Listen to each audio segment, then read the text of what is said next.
There you go. All right, good morning. Welcome everybody to 1 Million Cups Chico chapter. My name is Sharky. Woo!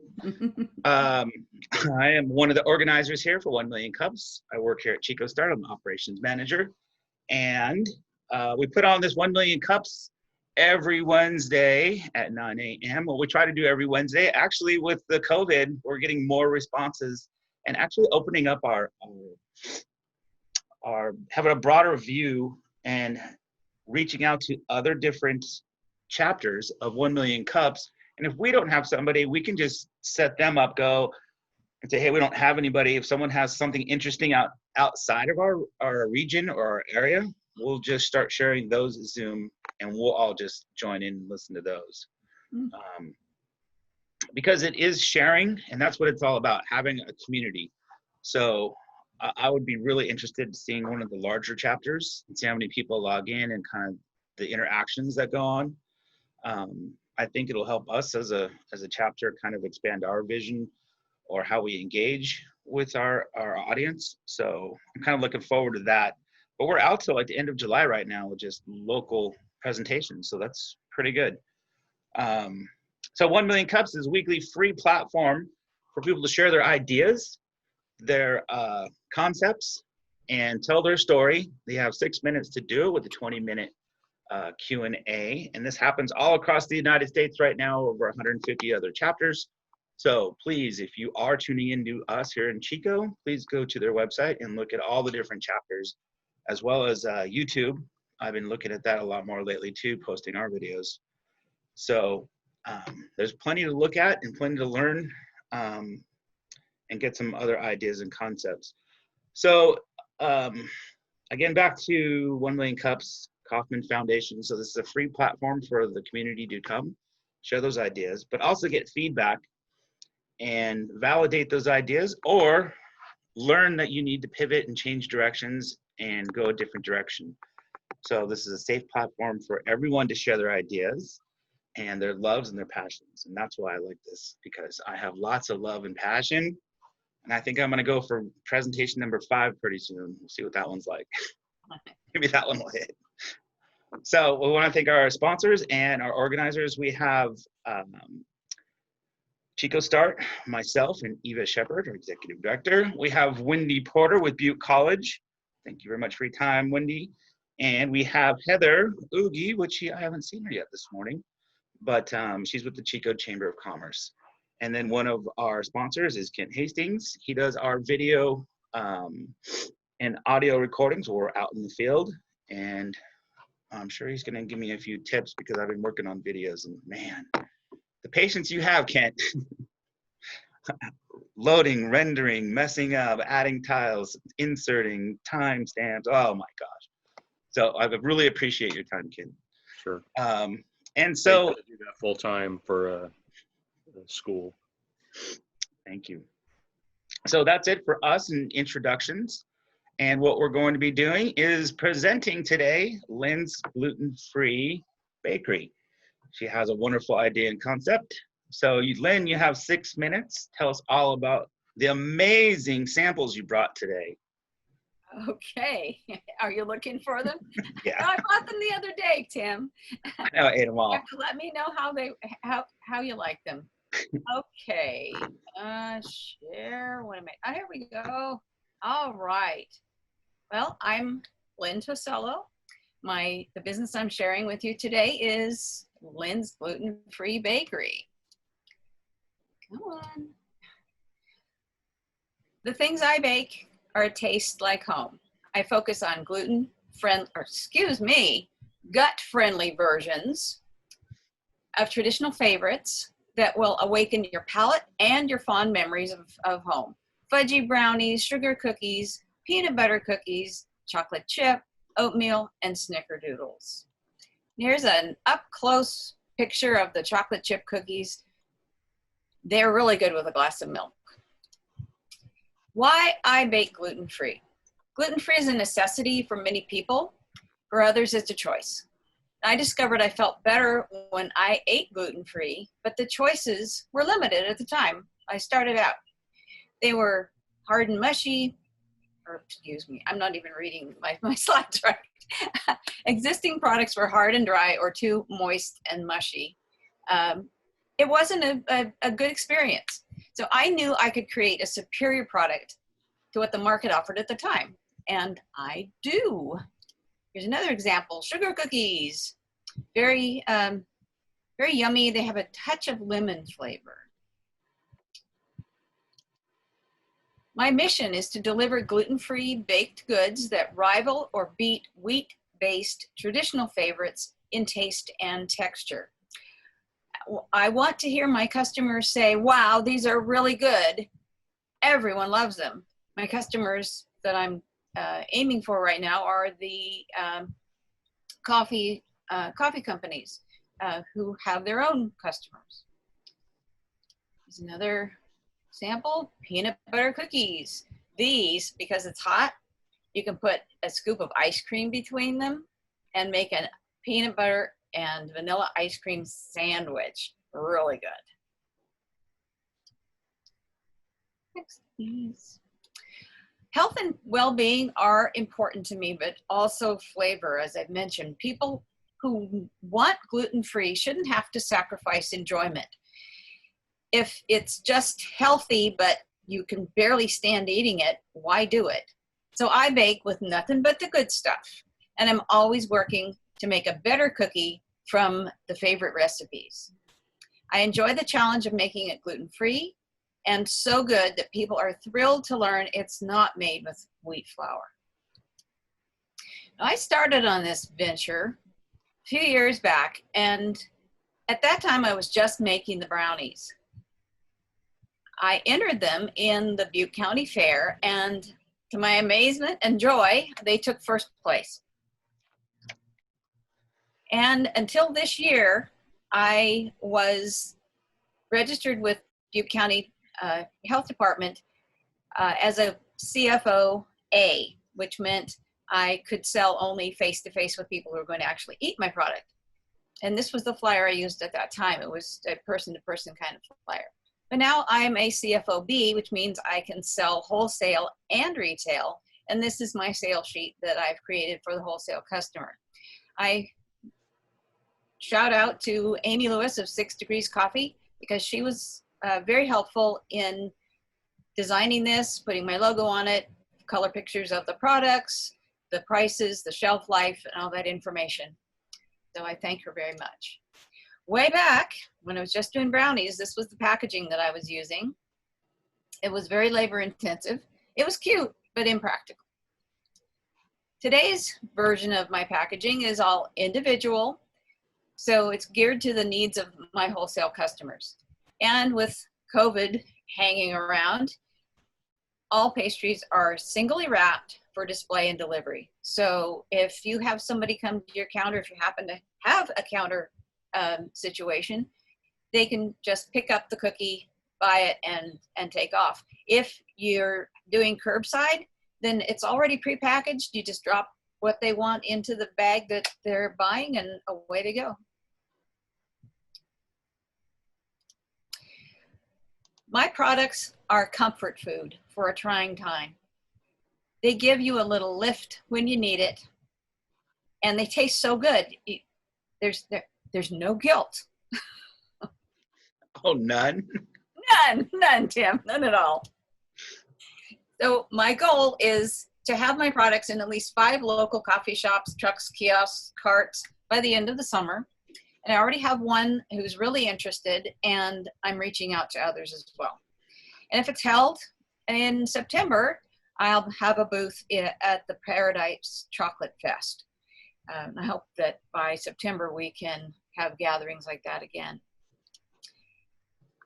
1 minute. I have a website that's in process. It's not up yet, Lynn's glutenfreebakery.com. But for now, you can find me on social media at facebook.com, Lynn's Gluten-Free Bakery. And the questions I have for you guys today is, do you look for gluten-free pastries when you buy coffee? And if you don't, would you try a gluten-free option and buy it again if it delivers on flavor and texture?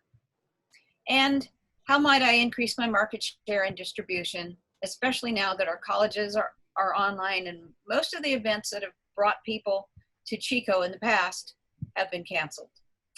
And that's my presentation. Boom, look at that. And the timer's going off right at 6. Good job, Lynn. How about that? Okay, stop share. I'm back. No, I'm not. What did I do? Nice work. Nice work, Lynn. Thank All right. you. We got the first question. So I have a suggestion on your last question to us about what you can do. Hold on, sorry. Yeah, just a minute. Gotta get my notepad here too. Okay. I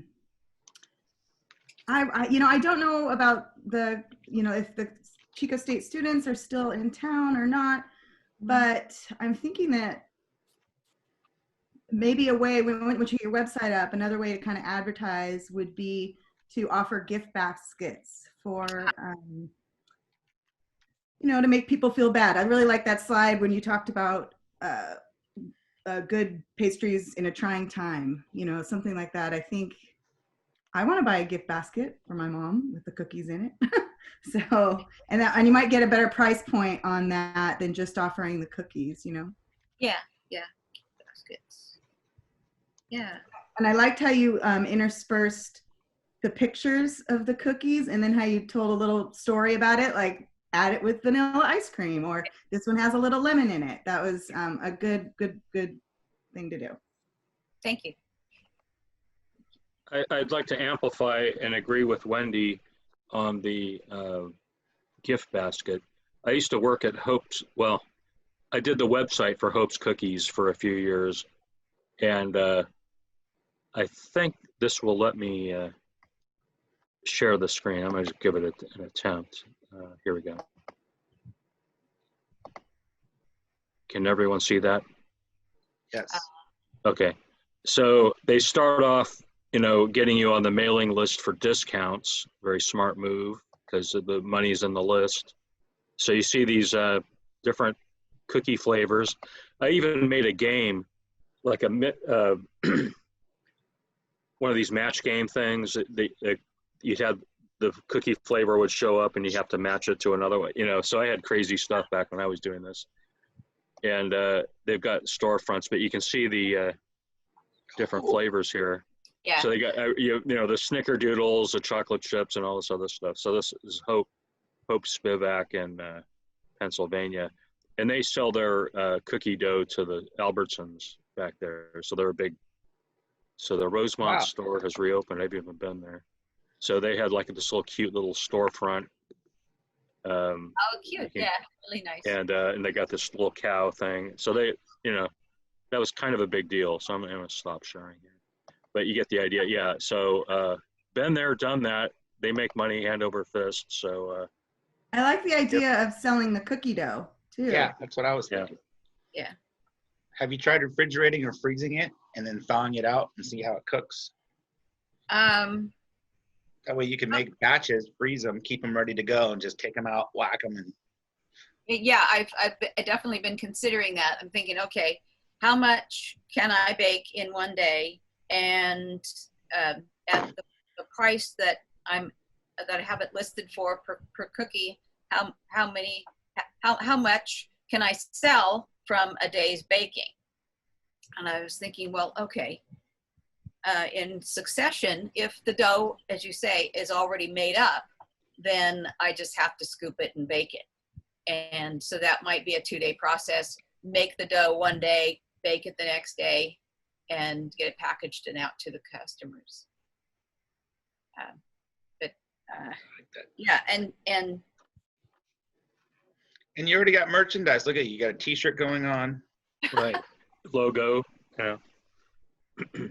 Are there any competitors locally that are doing something similar? I think I know of at least one, and yes, there are competitors. I've looked at other, or at the companies that I'm hoping to approach, and they they list that they have gluten-free. I don't know the origin, if it's local or where they get their stuff. I just have to get myself out there. That's one of my tough things. I think that it's a good marketing angle too, is to really, especially right now where the focus is on helping small businesses succeed. So people know that you're a woman-owned business, you're local. I mean, those are going to be your key things. Yeah. You definitely want to push. And gluten-free. Yeah. I would do some taste tests just with people and make one with gluten, make one without. Yeah. And just put them on a table with people who don't have issues. And see which plate just kind of disappears on its own without telling anybody anything. And yes. And just take some review and see the responses in their body language and just that's good or not good, and then sit back and then just record it. Like independent studies have shown, people choose the gluten-free 3 out of 4 times. So what's your plan for making them easy to order? Like if I wanted to buy them right now. My phone number is on the website, and every package has my phone number with order more. So that is currently the way. And I have gotten some phone calls. So I'm feeling that would work. But I do need to have additional ways for people to reach me. And once I get people or wholesale accounts, then I can put on my website where my baked goods are available. So that would be another way to encourage people to go to the coffee shop and then buy Lynn's gluten-free. What's your what platform is your website on? It's going to be on Weebly, I think. Okay. But I went to Small Business Development Center, and the fellow there, Jeffrey, he highly recommended WordPress, but I need it simple, and I already have my hypnotherapy practice website on Weebly, so I'm more or less familiar with that one. And so you should be able to plug in a payment gateway so that people can order online easier. Weebly does have the ability to have a store. Yeah. That's good. Yeah.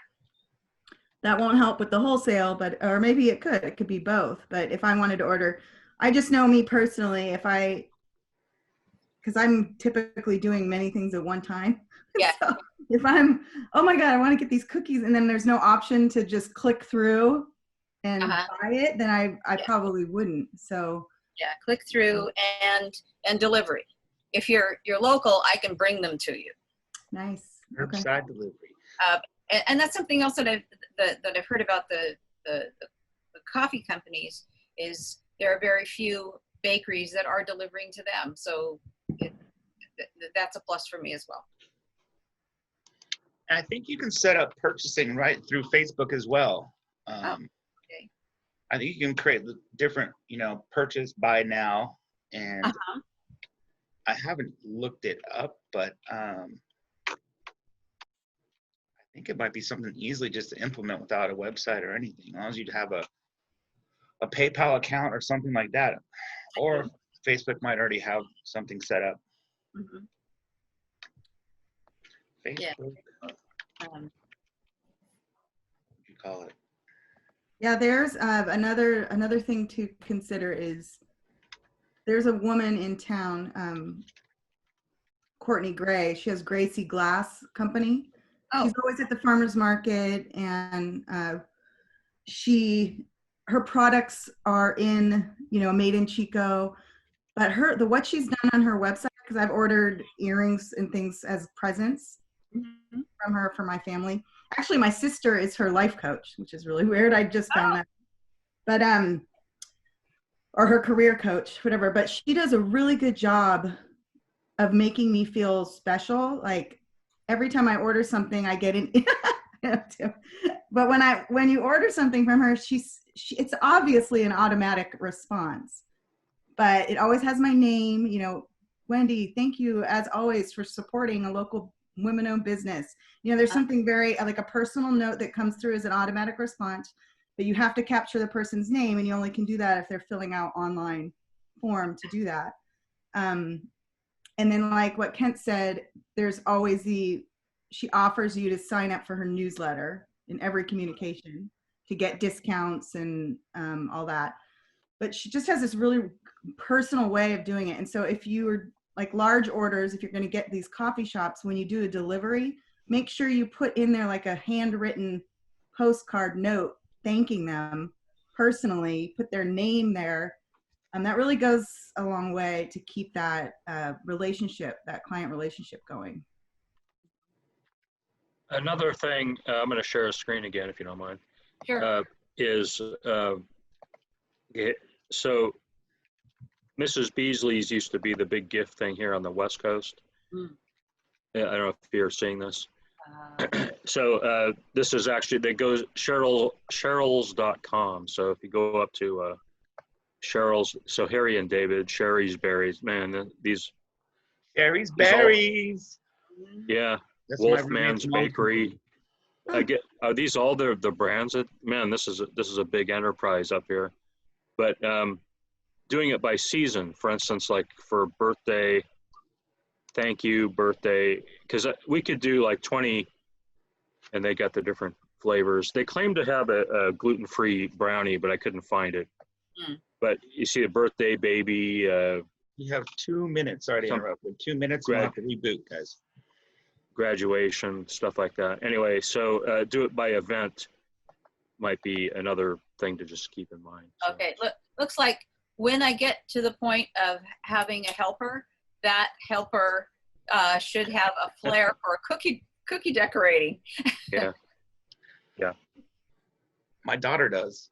She tried to find a job at a bakery locally, either Mims or any one of them. She just wanted to do cakes and cookies and frostings, and man, you know how much money I've spent on frosting? Oh, that batch didn't work. Okay, so what's going to happen now? We have to reboot? Do we have to dial back in? Yeah. It only has, even through Kaufman account, the Zoom, I think we can have as many people as we want on it, but it's just not, it only does to 40 minutes, which is dumb. Huh. So, why don't we we should leave and come back? Take this pause and come back after these brief commercial messages. Thank you. Okay.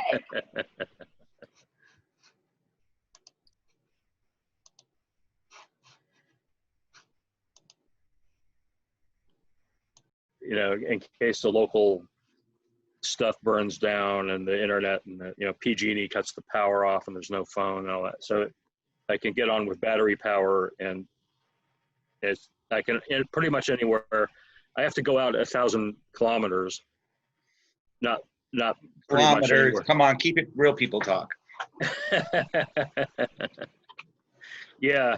So can you send me the link to the event website? I have a friend that's kind of getting into the radio thing. Sure.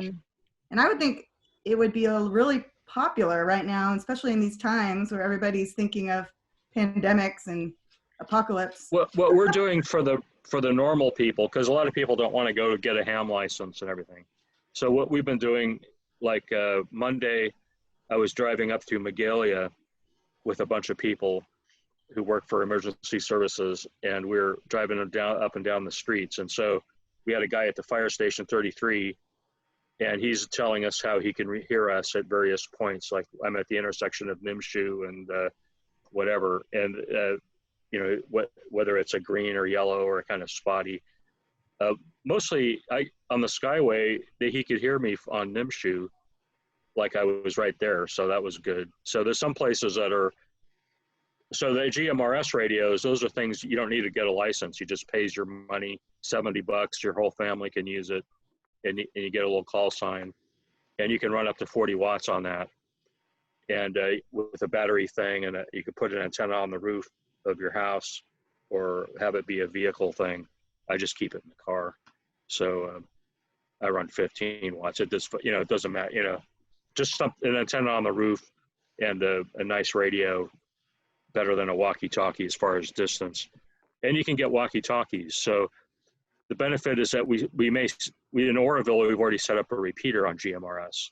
So county people can come in and give out bulletins through all of Oroville to these people instead, because if the phones are out and, like I said, the internet's dead, some fire truck coming by and talking on the GMRS will be received by all the people that have these installed, and they could call for help if they need to.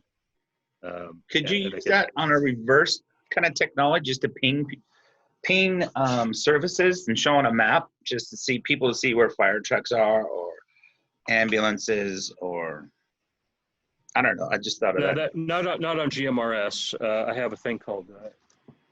This thing here has a. At NBC. Oh, hold on. In their studios in Washington. And Rush Limbaugh. Hold on a second. Let me... One big antenna there. Yeah. Oh yeah. So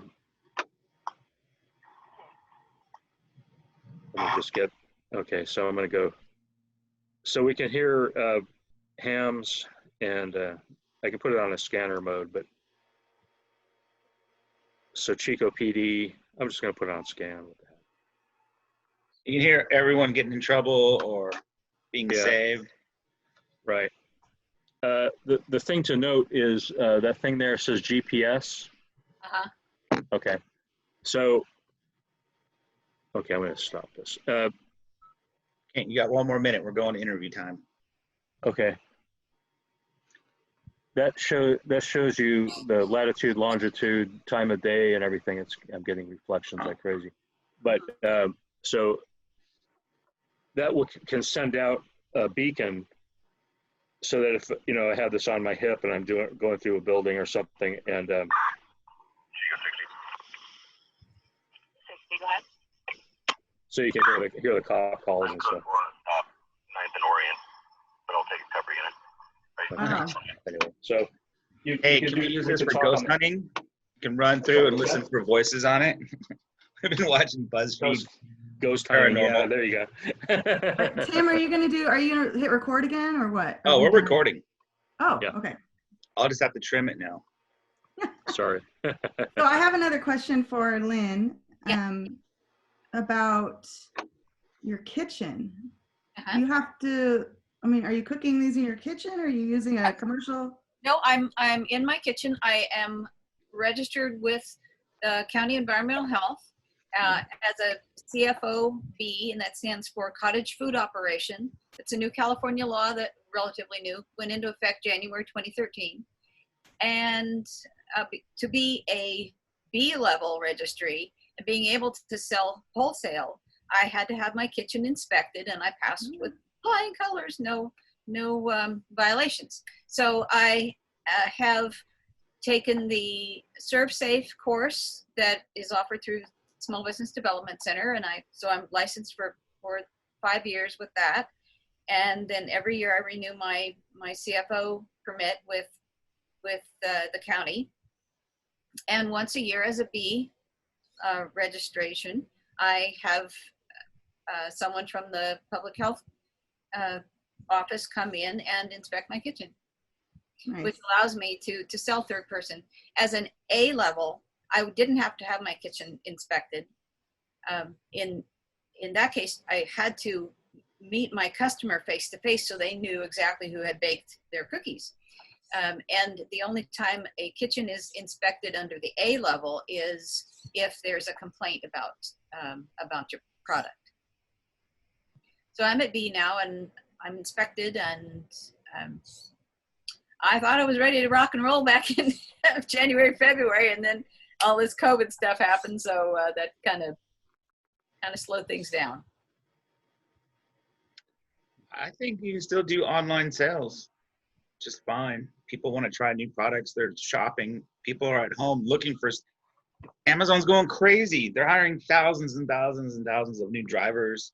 They're adding new products. They're adding new items. So just even Facebook, I say we should try to get the sell feature on that just going, and they can just say, oh, a dozen cookies, boom, boom, with shipping included, or shipping or drop off.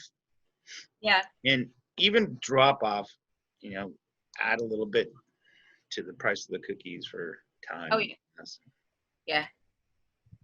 Yeah, that email list will be important because customer acquisition, once you get that customer, then you market the hell to them. Because you get these law firms that want to send gifts, like they got 20 law firms, offices for one entity, and they want to send gifts to all the offices. We can do that. And I had to special write the software under Perl to get that to work back in the day. And now they're using something else. But I like Perl. Yeah. How about, I was thinking on Facebook, just go to Facebook group pages for gluten-free issues. Foodies of Chico, put a little post up there. People have issues. And start getting feedback from the different groups. I would just join as many Facebook groups about gluten-free products. It's a platform you understand. It's easy to join. They start seeing who you are and what you do. And you'll probably get a lot of questions just about gluten-free issues, but that's a good place to start building a library of frequently asked questions. Oh, good point. You know what else? You have some of that on Facebook in the about area. I was just thinking about, this might be a little premature because people are not traveling yet, but the Butte County, oh God, what is it, Tim? Butte County Travel Tourism Group. Oh. They, and Eva and Tim and I, we know the woman who runs it, Carolyn is her name, and we can get you in touch with her. But what they do, what we found out during the Grow Tech Fest, is they put gift baskets when people come travel to Chico, like corporate travel. And so it would be good to kind of get your products in there. Yeah. That's one thought. So it's a little premature, but at least you could start having a conversation with her. Right. And like create a relationship with her. That would be good. And then another thing to think about is, besides the wholesale, I know that a lot of our Grow Tech companies, they don't know if some of them are bringing some employees back. It's the office environment is weird right now, but maybe you could get them on like a monthly subscription or a weekly subscription for a box of cookies every Friday, and they can, so they're doing something special for the employees that are coming back into the office. Right. And that might even work for them to send cookies to their remote workers. Oh, that's an idea. So, and you've got build.com would be a perfect one to go after right now. And some of the other larger, maybe even the hospital, Enlo, I don't know. Yeah. You're right. It's showing your appreciation for your customer and for your employees is a really important thing right now. Yeah. Just that little extra. Mm-hmm. To make everybody feel like, yeah, I'm still part of this, even though I'm on my computer on my kitchen table or wherever you happen to be. And we can help you with advertising, like on the Grow Tech Slack channel, Tim. We probably just want to discuss the timing. Maybe you should have your website up before we do that, or like when would be a good time to push it out there? Yeah, that's good. Timing is definitely important.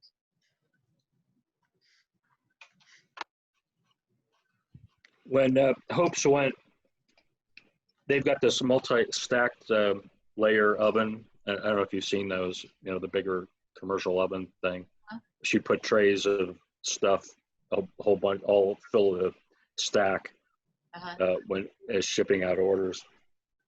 And I had this thing where it'd print out the labels using some Windows font, because you could personalization. That's good. If you could, for gifts and things, you can do that by the website. Mhm. Yeah, right now I'm printing my own labels. My logo is from Vistaprint, and so I've been using this logo to print on the Avery.com site. They have, you put in the size label that you have of theirs, and then they have a template that fits it, and you can create your own labels. And then you can download that design, and then I've been printing from my computer to my printer, utilizing that, and it's worked. But it would be pretty costly and time consuming to continue to do it that way. Once I have a going business here with continuous customers, continuous demand, then I can go to a print shop and get the labels printed professionally, and then they'd just be in sheets or rolls, and they just peel off and put them on the packaging. So that'd be great. So the first thing is I do as much as I can, and as I see the demand growing, then I'll have to look for someone to come in and assist me. I'm allowed one person in my home kitchen to assist. And beyond that, then I'll have to go to a commercial kitchen. Well, and it might be interesting to also look at the Chico State marketing students. Maybe you could get a student that's interested in cookies and marketing, and this is a brand new business. So the door is wide open for an intern to use their Right. new developed skills. Yeah. Bill McGowan was my coach through SCORE, and he suggested that too, but I'm not a nonprofit, so I can't get an intern. I have to, it would have to be a paid position. It's not allowed without being nonprofit. Really? Huh?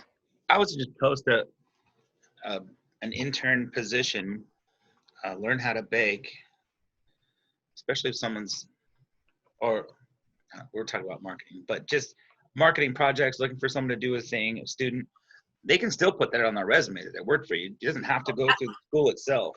Absolutely, yes. Create a thing, do some stuff, because we had interns here this last season.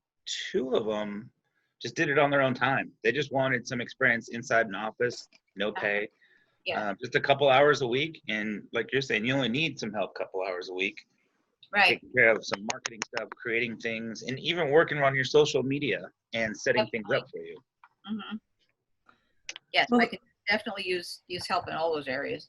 The way to get around that too is to join Chico Start, and then we get you the intern. Oh, cool. But you have to pay for that. Well, what does it cost to join Chico Start? Tim knows all about Hey, we've got a special.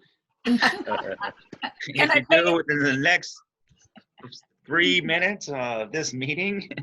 Normally $1,000, but for you, 3. I throw in the cookies.